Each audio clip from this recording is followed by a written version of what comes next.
Bismillah ar-Rahman ar-Rahim. Alhamdulillahi Rabbil Alameen. Wassalatu wassalamu ala ashrafil anbiya wal mursaleen. Muhammadur Rasulullah sallallahu alayhi wa ala alihi wa sahbihi wasallam. Tasliman kathiran kathira. Amma ba'du, my dear brothers and sisters, it's a great pleasure to be addressing this August gathering, the annual conference and banquet of the Islamic Council of New England. My subject today is the importance and role of Islamic academies. Islam is a religion based on the Book of Allah, the Quran, as communicated, interpreted and demonstrated by His Messenger Muhammad Rasulullah sallallahu alaihi wasallam, what we know as a Sunnah. In the light of the challenges that we Muslims are facing globally, it is essential to look at the fundamentals of our religion, in which lie solutions to our problems. Allah subhanahu wa ta'ala Jalla Jalaluhu showed us the way to educate our people. And He said, أعوذ بالله من الشيطان الرجيم إن في خلق السماوات والأرض واختلاف الليل والنهار لآيات لأولي الألباب الذين يذكرون الله قياما وقعودا وعلى جنوبهم ويتفكرون في خلق السماوات والأرض رَبَّنَا مَا خَلَقْتَ هَذَا بَاطِلًا سُبْحَانَكَ فَقِنَا عَذَابَ النَّارِ.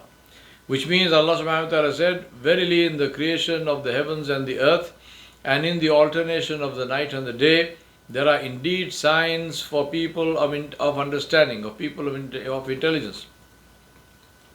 And Allah described who they are. He said, they are those who remember Allah subhanahu wa ta'ala standing, sitting and lying down on their sides, and I want you to remember this, and think deeply about the creation of the heavens and the earth, saying, our Rabb, you have not created all of this without purpose. Glory be to you, and give us salvation from the torment of the fire. The key concept is the and, not or. Education is not deen or dunya. It is to learn how to look at the dunya through the lens of the deen. To illustrate, if you were to look at bacteria with a telescope, you will see nothing. So also if you try to look at the stars with a microscope, you will see nothing. The fault is not with the telescope or microscope, but with using the wrong lens. Deen is the lens to look at the dunya. And when we do that, we see the glory and magnificence of Allah subhanahu wa ta'ala shining forth, and it enhances our taqwa, and we ask Allah to save us from the fire. This is the role of the Islamic academies. It is essential to remember and remind others that Islam continues to remain relevant and valid as our means of negotiating the obstacle course of life in the light of the Quran and Sunnah, so that we not only deal with challenges, but we use them to understand and demonstrate the glory and magnificence of Allah subhanahu wa ta'ala in more powerful terms. Our goal is not to reinvent or reform Islam, but to understand our modern world and life, its priorities, apprehensions and hopes in the context of the Quran and the Sunnah, so that we can live by the beautiful way of life that Allah subhanahu wa ta'ala prescribed for us and His beloved Messenger sallallahu alaihi wasallam demonstrated for us to emulate and follow. The key to leadership is to differentiate, because differentiation creates brand, brand inspires loyalty, loyalty enables influence, to influence is to lead. Allah subhanahu wa ta'ala sent us Muslims to show the way to all of mankind, a way that enables success in the dunya wal akhirah, in this life and in the hereafter. But knowing alone is not enough. You can stand and look at the right path all day, but at the end of the day you will still be in the same place. To progress, we need to walk. Islam is the path. We must walk on it, not just study it, look at it, talk about it, but walk on it. Not try to change it or make our own path away from it. Islam is the tried and tested path to success, chosen for all of humankind by our Creator, Jalla Jalaluhu, who knows who He created and what is best for them. Because He said, Al-yawma akmaltu lakum dinakum wa atmamtu alaykum ni'mati وَرَضِيتُ لَكُمُ الْإِسْلَامَ دِينًا. In that context, I say to you that we need change. Not incremental, gradual change, but total, fundamental, transformational change. Not in Islam, but in our approach to it. How we teach Islam, what we teach, and those who teach it. We need this urgently. What remains unchanged is the Book of Allah and the teachings of His Messenger Muhammad sallallahu alaihi wasallam, the Ahadith of Rasulullah sallallahu alaihi wasallam. What must change is how we teach and learn these in ways that open the doors of our minds and hearts and show us how to leverage our heavenly assets to show the world the way into a future that is free from injustice, greed, misery, and suffering. This is where Islamic academies can play a pivotal role in bridging the gap between theology and theologians on one side and practical life and knowledge relating to it on the other. Currently, most Muslim schools operate on a bolt-on model, where Islamic education is bolted on to the fundamental curriculum, which is secular. This is just like the bolt-on model that many madaris have, thanks mainly to donor pressure, where they teach English, math, and science as additional subjects bolted on onto the core theological curriculum. The fatal problem with both these models is that what is bolted on is not considered important, and so is taught and learned without interest. What we need is a model of education where theology is the lens through which we see the world. By theology, I don't mean merely the books, but the whole ethos of ethics and values and morals and culture and priorities, to inculcate taqwa in all aspects of life. This will need a foundation of tazkiyah wa tarbiyah, which sadly doesn't even exist in our madaris, let alone in secular or Muslim schools.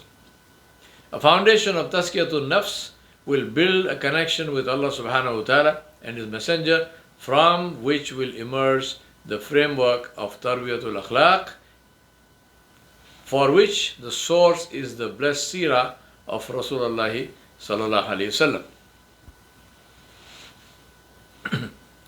Both of these must be taught and learned by experience, because values can't be legislated, values must be inculcated.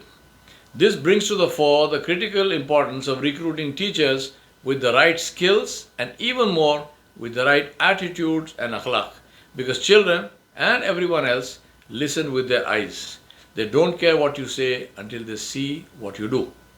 To connect ourselves with Allah subhanahu wa ta'ala and His Messenger is especially critical, given that even as we speak, our youth globally are getting ever more disconnected from our ulama and masajid. They were always disconnected with the madaris, except those who studied there and their families. For the rest, Islamic education is a mystery, which most are not even interested enough to solve. Most of us here are donors to madaris in this country and other countries. If I ask you to name 3 books that are taught as part of the curriculum in the madrasa that you donate to, can you do that? Can you name for me 3 books? I am not criticizing the madaris, I am asking you as donors. Do you know what you are supporting? Are you satisfied with the result? Do you check the results? Please continue to support, but don't do it passively. Ask questions. It is your money and you have a right to know what is happening to it. It is our current education system that separated Allah subhanahu wa ta'ala from His creation and created the gulf between deen and dunya, forgetting or ignoring that deen is the name of the method of negotiating the dunya. The two are not only interlinked, but one has no meaning without the other. There is no deen in the grave and there is no dunya in the akhirah. Dunya is the canvas for us to write our destiny in the akhirah. But tell me, is this the message you received through your childhood and youth from whoever taught you Quran or in the khutab that you listened to in Jummah in your masajid? Did they translate effort that builds the akhirah as anything other than ibadah? Did anyone tell you that if you became a scientist or a physician or a surgeon or created a global business or became a pilot or astronaut, that would be an equally valid route to Jannah as someone who becomes a specialist in Islamic sciences? If they did not tell you that, ask why not. If this division is true, then what is the reason we learn from the lives of Sahaba who were promised Jannah, like Abdurrahman ibn Auf radiallahu anhu and Uthman bin Affan radiallahu anhu, who were businessmen? The short answer is that what matters is not what you do, but whether you do it according to the orders of Allah subhanahu wa ta'ala and the sunnah of Rasulullah sallallahu alayhi wasallam. Islam does not close our options to participate in the world, but gives us the criteria on which to base our decisions. The reality is that only those who know both worlds can bridge the gap. That is what we need today, to interpret Islam in the light of modern reality and chart out a valid path to become leaders who will be standard bearers of Islam. Allah Jalla Jalaluhu sent us to show the world the way to live in this life, not to reject the world and leave leadership to those who don't know Islam. That is how we lost the plot. It is not the fault of the teachers, or at least not entirely. They can only teach what they were taught. Therein lies the story of our slavery from the time Andalusia fell in the 13th century. We divorced our religion from the world and the world forgot about us. We created a priestly class in a religion that has no clergy or church. And thereby we gave the average Muslim an excuse for not learning his religion, even though to learn was obligatory, fard ain on him. Let us ask ourselves a very simple question. Let us ask ourselves how many of our children know the ahkamul janaiz, the rules for preparing the body after you pass away. And then you ask why not. The best person to do our last rites, to do our salatul janaza, ghusl, kafan, everything, is our own son. Because the dua of the bereaved is something that Allah subhanahu wa ta'ala accepts. But instead, strangers prepare the body and we ask an imam to do the janaza for our father or mother. Not because we believe that others are more pious, but because we don't know what to do. Imamat, which was the prerogative of the ruler, became restricted to 2 rakat of salah. Islamically speaking, we ended up with 2 factions. Those who have little or no idea about how the world runs, and out of the anxiety that produces, they reject the world to varying degrees. Bravado disguises fear, so these people disparage science and treat scientific and other civil education with disdain. Little do they consider that they do not even understand what they are disparaging and discarding. Such people have great difficulty in relating to the world and its emerging realities and challenges. The other group are those who want to change Islam and make it more user-friendly. They are those who consider themselves on par with, if not superior to, the classical scholars, including the Sahaba of Rasulullah sallallahu alaihi wasallam, who learned the deen directly from him sallallahu alaihi wasallam. These people seem to believe that Islam and its theology is so simple that it needs no preparation to understand, and that anyone without even the basic knowledge of Arabic, which is the knowledge of the Quran and the Sunnah, can understand and interpret both freely. You will recognize them by the preamble to almost everything they say, which is, in my opinion. Both positions are wrong. Both positions are an indication of a lack of understanding of what Islam is and is meant to be. Both ignore the fact that Islam is the deen that Allah subhanahu wa ta'ala chose for us. And Allah subhanahu wa ta'ala knows everything until the end of time. So something that He chose cannot possibly become outdated or need changing. We cannot create change from positions of fearfulness and apology. All change begins with the acceptance of the need to change, not with denial. I commend and applaud all those who are engaged in creating such institutions of learning which can prepare leaders to lead us on the path that Allah subhanahu wa ta'ala chose for our success in this life and the next. We need confidence, which can come only with knowledge, real knowledge rooted in experience and a personal connection with Allah. As someone said, the enemy of knowledge is not ignorance, but the illusion of knowledge. The best da'wah is one that people can see and experience. For this, we need to produce people who are equally comfortable in the world of Islamic theology and modern pluralistic society. There is a desperate need without which we will continue on the one hand to create ulama who are disconnected with the real world, and on the other hand Muslims who don't understand, value or can leverage the great wealth of Islam because it has little meaning for them. Even more alarmingly, the gulf between the ulama and our youth and adults will continue to widen until bridging it will become impossible, and religion will get totally divorced from reality. History is witness.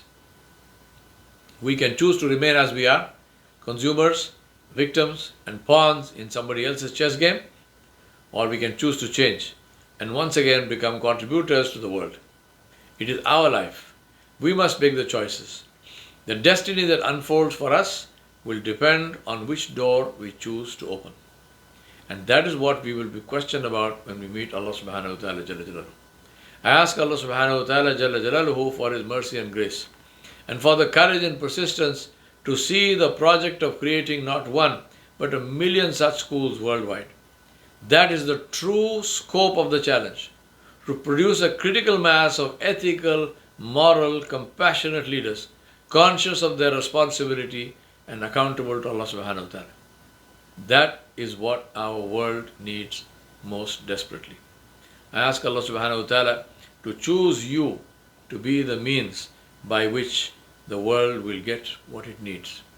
ربنا فاغفر لنا ذنوبنا وكفر عنا سيئاتنا وتوفنا مع الأبرار ربنا آتنا في الدنيا حسنة وفي الآخرة حسنة وقنا عذاب النار وصلى الله على نبي الكريم وعلى آله وصحبه أجمعين برحمتك يا أرحم الراحمين والسلام عليكم ورحمة الله وبركاته.